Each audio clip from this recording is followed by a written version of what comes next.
नमस्कार, मैं हूं आपके साथ कविता राणा। भविष्य के गर्भ में क्या छिपा है, ये जानने की जिज्ञासा इंसान में सदैव रहती है। तभी तो देखिए, भविष्यवाणी करने का सिलसिला भगवान के घर से चला आ रहा है। सबसे बड़ा उदाहरण 16 कलाओं के ज्ञाता भगवान कृष्ण के हाथों कंस का वध है।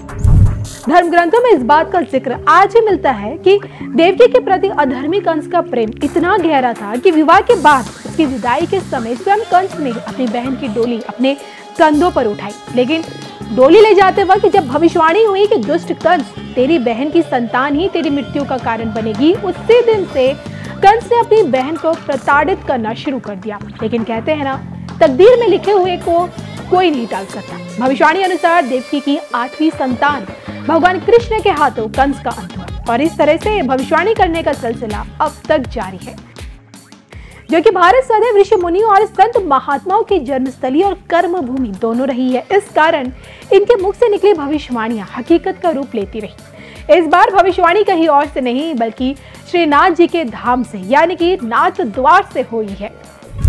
नाथ द्वार से हुई जगत की भविष्यवाणी, निभाई गई 350 साल पुरानी परंपरा। आषाढ़ी तोली भविष्यवाणी से चौंकी दुनिया। अब क्या कुछ होना बाकी है। नाथ द्वार करोड़ों कृष्ण भक्तों की आस्था का सबसे बड़ा केंद्र है। यहीं पर भगवान कृष्ण अपने श्रीनाथ स्वरूप में विराजमान है। ऐतिहासिक और सांस्कृतिक रूप से देखिए, इस तीर्थ स्थल का एक खासा महत्व है। लेकिन जहां बात वल्लभ संप्रदाय की आस्था से जुड़ी है, तो आप ये जान लें कि श्रीनाथ जी की मूर्ति पहले मथुरा के निकट गोकुल में स्थित थी, परंतु जब औरंगजेब ने इसे तोड़ना चाहा तो वल्लभ गोस्वामी जी ने इसे राजपूताना यानी कि राजस्थान ले गए और जिस स्थान पर मूर्ति की पुनः स्थापना हुई उस स्थान को नाथ द्वार कहा जाने लगा। और इस तरह से वल्लभ संप्रदाय के लिए श्रीनाथ जी का ये अलौकिक धाम सर्वोपरि बन गया। और आज एक बार फिर भगवान के इसी द्वार से, यानी कि प्रभु की इसी चौखट से भविष्य में क्या होने वाला है, इसको लेकर आषाढ़ी तोली भविष्यवाणी हुई है। 350 साल पुरानी ये परंपरा आज भी क्यों निभाई जाती है? इस आषाढ़ी तोली भविष्यवाणी के पीछे का सिद्धांत क्या है और क्या आषाढ़ी तोली भविष्यवाणी से भविष्य के बारे में जाना जा सकता है? ये सब जानने के लिए बने रहिए सिर्फ और सिर्फ धर्म ज्ञान के साथ। बीते दिनों नाथ द्वार स्थित वल्लभ संप्रदाय की प्रधान पीठ श्रीनाथ जी मंदिर नाथ द्वार इस वर्ष की भविष्यवाणी के लिए आषाढ़ी तोली गई। अब इसे आषाढ़ी तोली में 3 जुलाई 2023 को 27 प्रकार के अनाज को तोलकर रखा गया। बीते दिन पुनः सभी अनाज को तोला गया, जिसमें 16 प्रकार के अनाज में वृद्धि पाई गई, 5 में कमी देखी गई, 6 अनाज सामान्य रूप से रहे। और इसी के आधार पर इस बात की भविष्यवाणी की गई कि गुड़, नमक, काला धागा, लाल धागा, घास में बढ़ोतरी से रोग एवं जन व पशु हानि की संभावना है।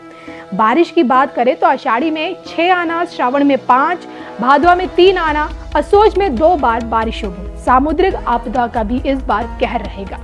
अब यहाँ गौर करने वाली बात यह है कि आषाढ़ी तोल की ये परंपरा लगभग 350 वर्षों से चली आ रही है और श्रीनाथ जी के नाम से इस परंपरा को निभाया जाता है और उन्हीं के संकेतों से आने वाले कल को लेकर जाना जाता है। और इसी के चलते आज भी आषाढ़ी तोल की भविष्यवाणी में श्रद्धालुओं की गहरी आस्था है। और जो कि देखिए, ये परंपरा वल्लभ संप्रदाय की तरफ से निभाई जाती है और इस कारण अब आपका ये जानना भी बनता है कि आखिर वल्लभ संप्रदाय है क्या, जिसकी शरण में जाने की इच्छा लोगों में अब काफी ज्यादा देखी जाती है। क्या है वल्लभ संप्रदाय? हिंदुओं के देखिए 5 मुख्य संप्रदाय माने जाते हैं। ये हैं वैष्णव, शैव, शाक्त, स्मार्त और वैदिक संप्रदाय। जी हाँ, वैष्णव देखिए भगवान विष्णु को परमेश्वर मानते हैं, शैव शिव की पूजा करते हैं, शाक्त देवी को पूजते हैं और स्मार्त परमेश्वर के सभी रूपों की पूजा करते हैं। अब वैदिक संप्रदाय में ब्रह्मा को निराकार माना जाता है। वल्लभ संप्रदाय यहाँ पे वैष्णव संप्रदाय का एक उपभाग है। इसके कई और उप संप्रदाय हैं, जैसे कि दास, रामानंद, वल्लभ, निर्बाग, माधव, राधवल्लभ, साखी, गौड़िया और बैरागी। अब यहाँ मैं आपको बता दूं कि लालू के बेटे यानी कि तेज प्रताप यादव, जो पहले गौड़िया संप्रदाय से आते थे, उन्होंने भी वल्लभ संप्रदाय अपनाया है। वैष्णव के मंदिर में विष्णु के अलावा राम और कृष्ण की पूजा की जाती है। वल्लभ संप्रदाय में ये कट्टर ईश्वरवादी नहीं है। इस संप्रदाय की और भी देखिए कई खास बात है, जैसे कि ये सारी पूजाएं दिन के वक्त सूर्य ढलने से पहले करते हैं। सूर्य से जुड़े पर्व व्रत को खूब मानते हैं, चंदन का खड़ा तिलक लगाते हैं और जनेऊ भी पहनते हैं। और दीक्षा लेने के बाद इस संप्रदाय के लोग श्री कृष्ण शरणम मम के साथ चलते हैं। यानी कि इसका मतलब ये होता है कि श्री कृष्ण मुझे अपनी शरण में ले चलो। इस मार्ग में दीक्षा लेने के बाद भक्त कोई भी चीज भगवान को भोग लगाए बिना बिल्कुल नहीं खाता है, कोई भी काम भगवान को याद किए बिना नहीं करता है। जी हाँ, और हर काम का फल भगवान को ही अर्पित करता है। और आषाढ़ी तौल की परंपरा के बारे में आप कितना जानते हैं जो आज के इस वीडियो में मैंने आपको बताया, कमेंट करके बताइएगा जरूर।